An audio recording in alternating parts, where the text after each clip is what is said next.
You walk down into your basement in the middle of August. The air is heavy, the concrete sweats, and a bag of potatoes you bought 3 weeks ago has already gone soft on top. You throw them out. You throw out the carrots that turn to rubber. You throw out the apples that bruised through. And then you drive to the grocery store and pay $6 a pound for organic produce that was picked in California, shipped 2,400 miles, and sat in a refrigerated truck for 9 days before it ever touched your kitchen counter. Now picture a wooden door set into a small earth mound at the edge of a farmyard outside Sugar Creek, Ohio. You lift that door open. The air that comes out hits your face cool and damp and smells like clean dirt.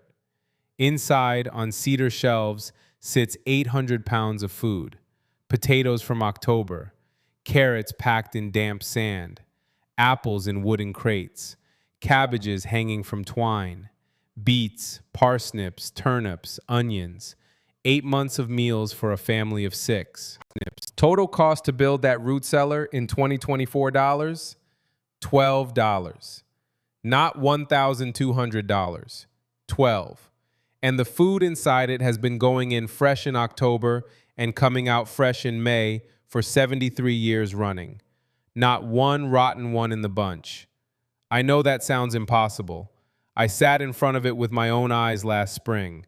I picked up a potato that had been in there since the previous October, 7 months earlier, and it was firm in my hand like it had been pulled from the ground that morning.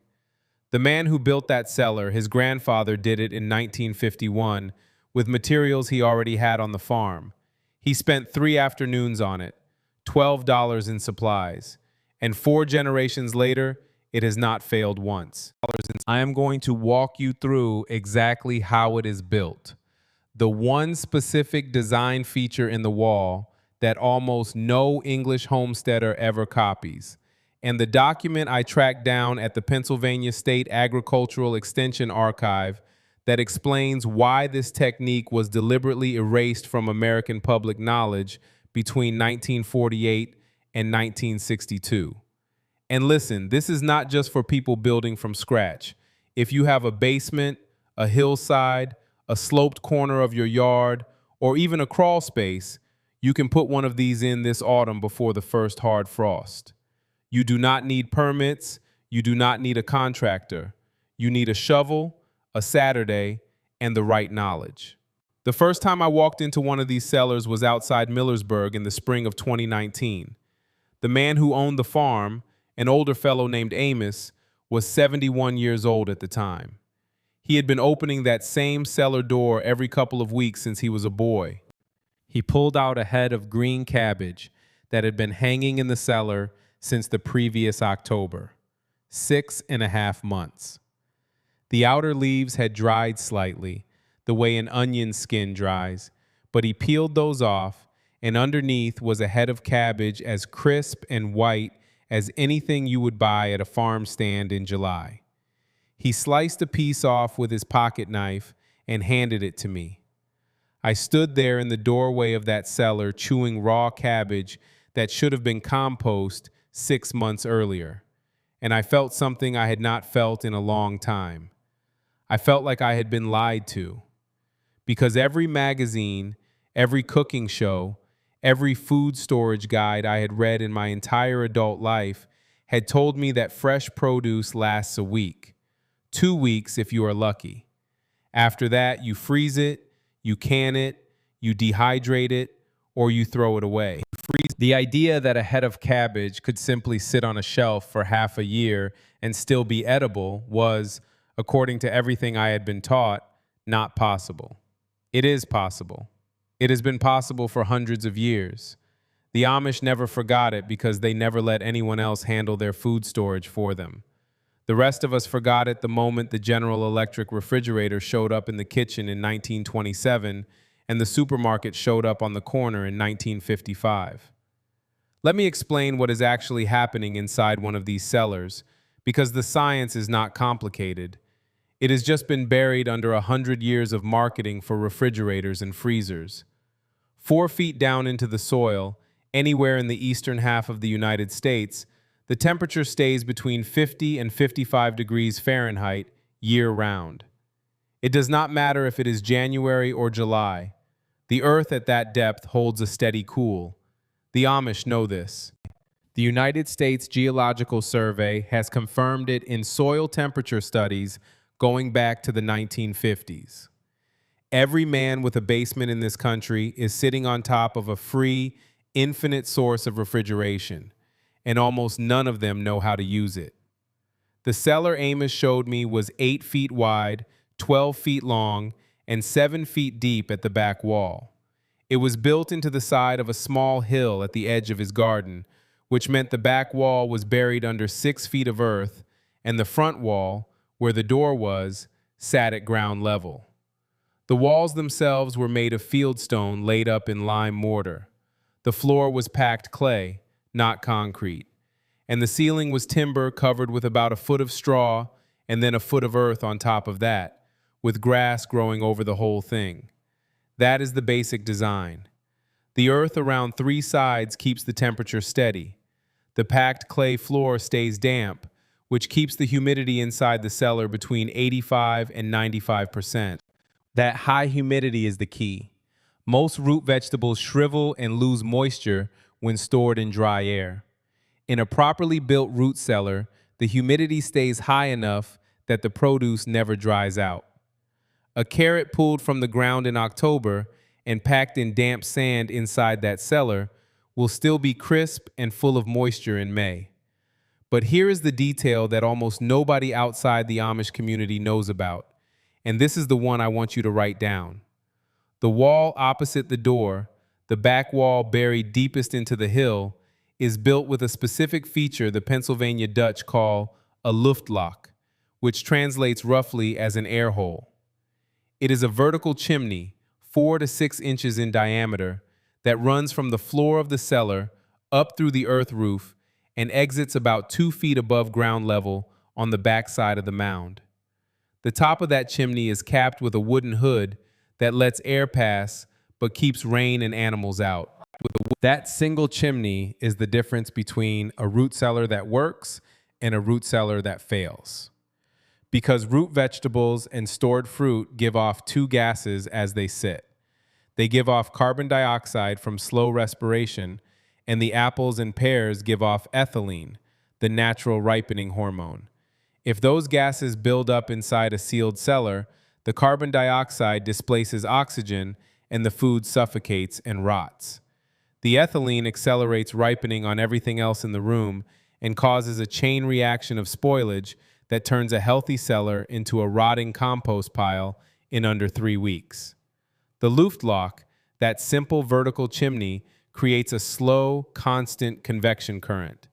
The cool, dense air at the floor of the cellar settles and exits through a low intake near the door, while the slightly warmer, gas-laden air at the ceiling rises up through the chimney and exits the top. There is no fan, there is no electricity. There is just physics. The same physics that makes smoke rise out of a chimney in your fireplace, scaled down to a quiet whisper of air movement that exchanges the gases inside the cellar about once every 12 hours. Almost every modern root cellar plan you will find on the internet leaves this feature out.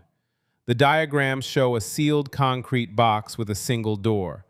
They tell you to leave the door cracked open for ventilation. That is wrong. That lets warm summer air pour in during the hot months and cold winter air pour in during the cold months, both of which destroy the stable temperature. The Amish chimney works because it ventilates the gases without ventilating the temperature. The cool air at the floor stays put. Only the warm, contaminated air at the ceiling escapes. I sat with Amos for the better part of 3 hours that afternoon, drinking coffee at his kitchen table while his wife shelled peas at the counter, and I asked him every question I could think of. How thick should the walls be? How deep should the floor be? What kind of stone works best? What kind of wood for the door? He answered every question patiently, the way Amish men do, and at the end of it, he said something I have not been able to forget. He said, "An Englishman wants to know the measurements. We just know how the air moves. You learn how the air moves and the measurements take care of themselves. That sentence stayed with me for weeks, because what he was saying in his quiet way was that the cellar is not a structure. The cellar is a working relationship between the earth, the air, and the food. You do not build a cellar. You arrange the conditions and the cellar does the rest. Now I want to take you back to a date that matters here. November of 1948. The United States Department of Agriculture, working with the Pennsylvania State Agricultural Extension Service, published a small bulletin titled Storage of Vegetables and Fruits in the Farm Home. The lead author was a horticulturalist named M.A. Blake. The bulletin was 48 pages long, and it described in detail every traditional root cellar design used across the eastern United States, including the chimney ventilation technique I just explained. It included diagrams of stone walls, packed clay floors, timber ceilings, and the exact ratio of wall depth to door height that produces stable interior temperatures. That bulletin was distributed for free at county extension offices and farm bureau meetings across Pennsylvania, Ohio, Indiana, and Maryland for 14 years. By 1962, it had been quietly removed from circulation. I tracked down a copy through an interlibrary loan request that took 11 weeks to fill. The librarian at Penn State who finally located it told me she had not had a request for that document in over 30 years. Why did it disappear? I want you to think about what was happening in American kitchens between 1948 and 1962. The chest freezer entered the home market in a serious way. The frost-free refrigerator was patented in 1953. The interstate highway system began construction in 1956 and made it possible to ship California produce to Pennsylvania in 3 days instead of 3 weeks. The supermarket chain went from a few hundred locations to over 15,000 in the same window. And every single one of those industries, the appliance makers, the refrigeration companies, the long-haul trucking firms, the supermarket conglomerates, had a financial reason to make sure American families stopped storing their own food. A root cellar costs $12 and lasts 100 years. A chest freezer costs $800, lasts 15 years, and runs up your electric bill every single day it is plugged in. There is no contest in terms of which one serves the homeowner. There is also no contest in terms of which one generates ongoing revenue for somebody else. The Extension Service was not corrupt. It was just gradually starved of funding for the kind of self-sufficiency literature that did not generate political support. Bulletins on home canning, home freezing, and home appliances got reprinted year after year. Bulletins on root cellars, smokehouses, and natural fermentation slowly disappeared. By 1970, an entire generation of Americans had grown up without ever hearing the word Luftloch or seeing the inside of a working root cellar. The Amish kept it alive because they had to. They had no electric refrigerator. They had no supermarket they were willing to depend on. So the technique passed from grandfather to grandson in the building of barns and homesteads, in the digging of new cellars when a young couple set up housekeeping, in the quiet conversations at kitchen tables, exactly like the one I sat at with Amos. Now, if you already own a house and you are thinking this only applies to people with land out in the country, stay with me, because this next part is specifically for you. The technique scales down. It works in a basement corner. It works under a back deck. It works in a hillside behind a suburban garage. The principles do not change just because the size does.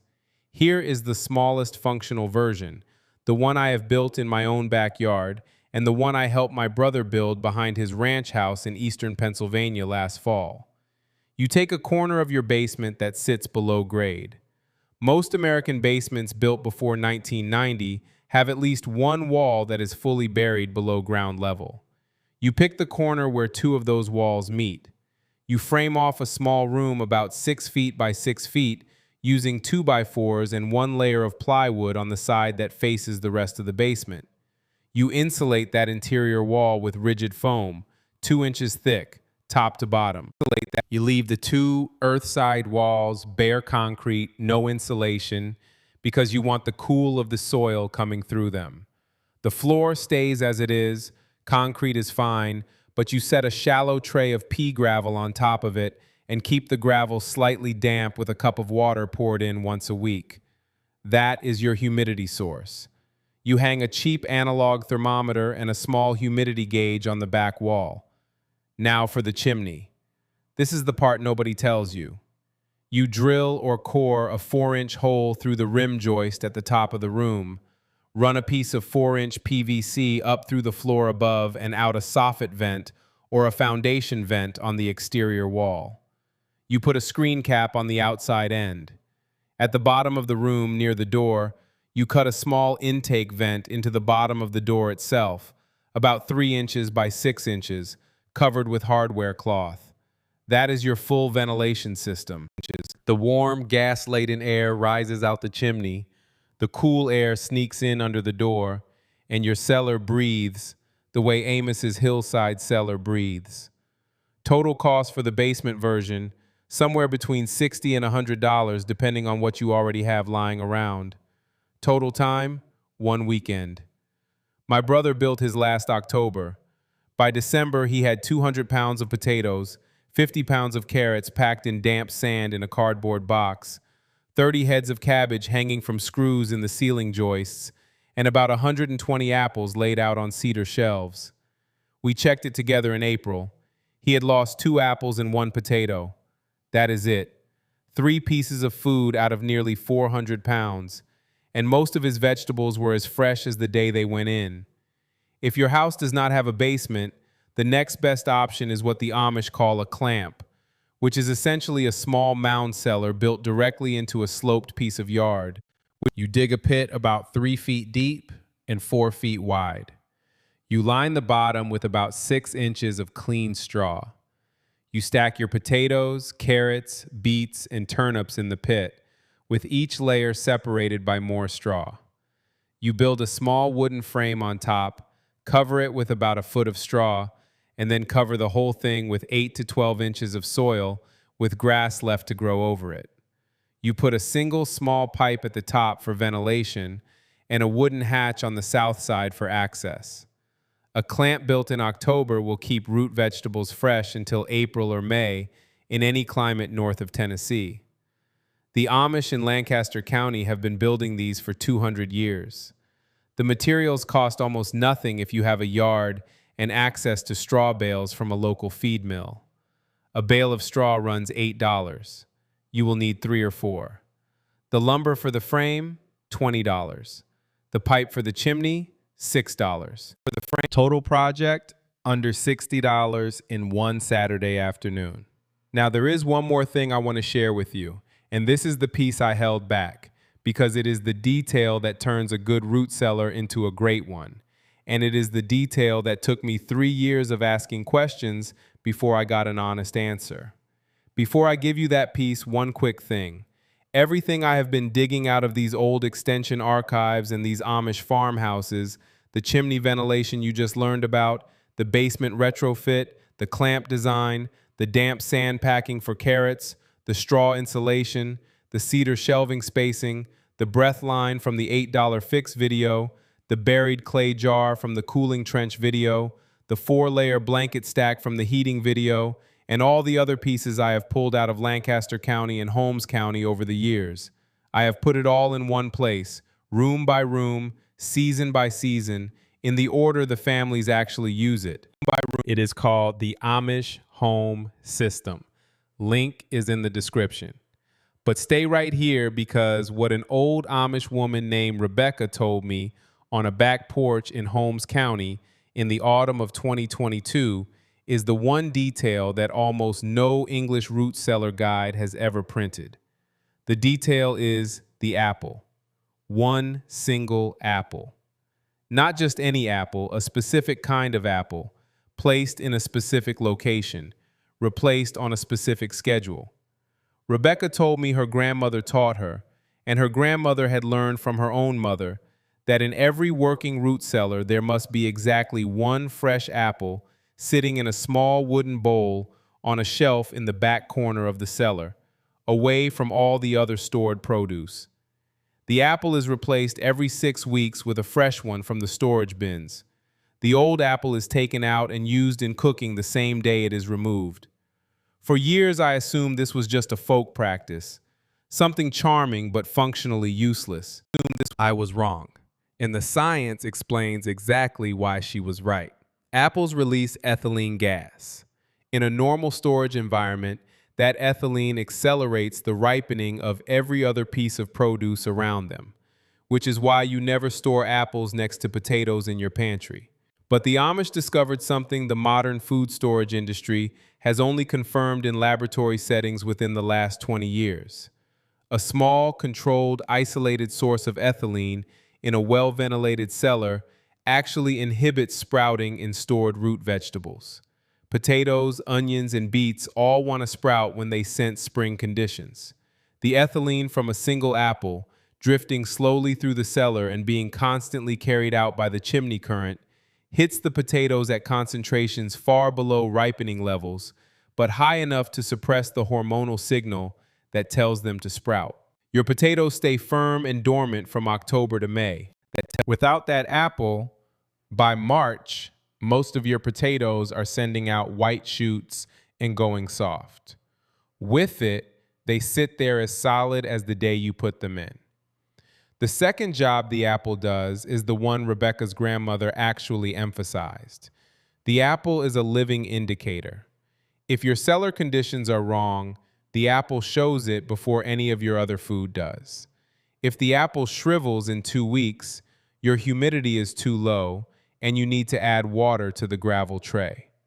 If the apple develops mold spots within the first week, your ventilation is failing and gases are building up.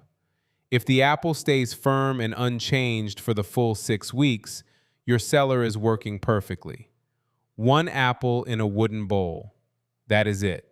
A free, silent, unfailing monitoring system that tells you everything you need to know about the conditions inside your cellar without a single battery, sensor, or smartphone app. Rebecca told me her grandmother used a Northern Spy apple if she had one, or a Baldwin if she did not. The variety mattered, she said, because the longer keeping varieties release ethylene at a slower, steadier rate. A modern Red Delicious from the supermarket would work for a week and then be useless. A Northern Spy or a Baldwin or a Wine Sap, the heirloom varieties the Amish still grow, will release ethylene at a controlled rate for the full 6 weeks. You can buy heirloom apples in October from any Amish or Mennonite roadside stand in central Pennsylvania, eastern Ohio, or northern Indiana for about $2 a pound. You will need maybe 10 apples for an entire winter of cellar monitoring. $20 buys you 8 months of perfect food storage with no electricity and no technology. That is the secret. That is what was missing from every modern root cellar plan I have ever seen. The chimney plus the apple. Two simple elements, both of them invisible to the casual observer, both of them essential to the system working the way it has worked for 300 years in Pennsylvania farmhouses. Now I want you to picture something for me. It is February. The temperature outside is 14 degrees and falling. There is 6 inches of snow on the ground, and the wind is cutting across the fields. The grocery store an hour away is sold out of fresh produce because the trucks have not been able to get through the storm. The power has been flickering all afternoon. Your neighbor is on the phone with his insurance company because the food in his deep freeze is starting to thaw, and he is going to lose $300 worth of meat. You walk down to your basement, you lift the wooden door of your small cellar room, and you step inside. The air is cool and damp and smells like clean dirt and apples. You pick out 4 potatoes, a couple of carrots, half a cabbage, and an onion. You walk back upstairs to your kitchen. Your wife starts a pot of stew on the stove. The lights flicker again, and you do not particularly care. You have 8 months of food sitting 12 feet from where you are standing, and not a single ounce of it depends on the grid staying up. That is what was taken from us. Not the food, not the cellar, not the apple, the continuity. The unbroken thread of practical knowledge that used to pass from a grandfather to a grandson without ever needing a manual or a YouTube video, because it was lived. And when that thread broke, when the extension bulletins stopped being printed and the chest freezers started showing up in every garage and the supermarket made it seem foolish to do any of this work yourself, the knowledge did not die. It just went quiet. It went into the communities that never trusted the appliance salesman in the first place. The Amish kept it alive. Not because they are smarter than the rest of us, not because they have some special wisdom we lack. They kept it alive because they refused to let an outside industry tell them how to feed their own families. And that single refusal, repeated quietly across 150 years, preserved a piece of practical knowledge that the rest of America paid dearly to forget. Amos asked me a question that afternoon at his kitchen table that I have not been able to shake. He said, "What does it mean to be free if you cannot feed yourself in February without driving to a store?" I did not have a good answer. I still do not. But I know that every potato I pull out of my own basement cellar in March, every carrot I pull out of damp sand in April, every apple I lift off a cedar shelf in May, is a small piece of an answer I am building, one season at a time. If you are the kind of person who believes that real knowledge has been quietly pushed aside to protect somebody else's profit, you already know what to do with what I just told you. You walk out to your basement this weekend. You look at that cool corner where two below-grade walls meet. You measure it. You picture 6 feet by 6 feet. You make a list. 2x4s, a sheet of plywood, 2 inches of foam board, a 4-inch piece of PVC, a bag of gravel, a wooden door from the salvage yard, $60 and one Saturday. Or if you have a sloped piece of yard, you grab a shovel and you start digging a clamp. 3 feet deep, 4 feet wide. Straw bales from the feed mill, a wooden hatch, a piece of pipe, $60 and one Saturday. The materials are at your hardware store. The dirt is under your feet. The only thing that ever stood between you and 8 months of fresh food was the silence of an industry that profits from your dependence on the supermarket. I want to hear from you in the comments below. I want to know one specific thing. Do you have a basement, a hillside, a sloped yard, or none of the above? Type your answer below and tell me your state, because the design changes slightly depending on your climate zone, and I read every comment and respond to as many as I can. Tell me also if your grandparents or great-grandparents had a root cellar, and if you remember what they kept in it. Because every comment on this video is one more piece of the network of recovered knowledge that the Amish have always understood and the rest of us forgot. If this gave you back something the supermarket took, subscribe to this channel. Not because it helps me, because there is a movement of people, mostly men in their 50s, 60s, and 70s, who are quietly recovering the practical knowledge that built this country before someone decided we should all rent our food, our heat, our water, and our power on a monthly subscription. Every week, I dig into another piece of it. Next week, I am going to show you the Amish smokehouse design that cures an entire side of pork in 72 hours using nothing but hardwood scraps and a specific cut of fresh hickory branch that has to be harvested at exactly the right time of year.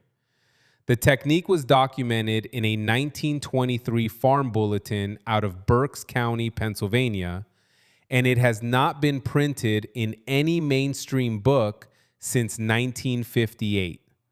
I have the document. I have spoken to 3 families that still do it. I am going to walk you through every step. Make sure you are subscribed so you do not miss it. Until then, go look at your basement. Go look at the slope at the back of your yard. Go look at the dirt under your boots, because everything you need is already there. It always has been. They just stopped telling you. Go take it back.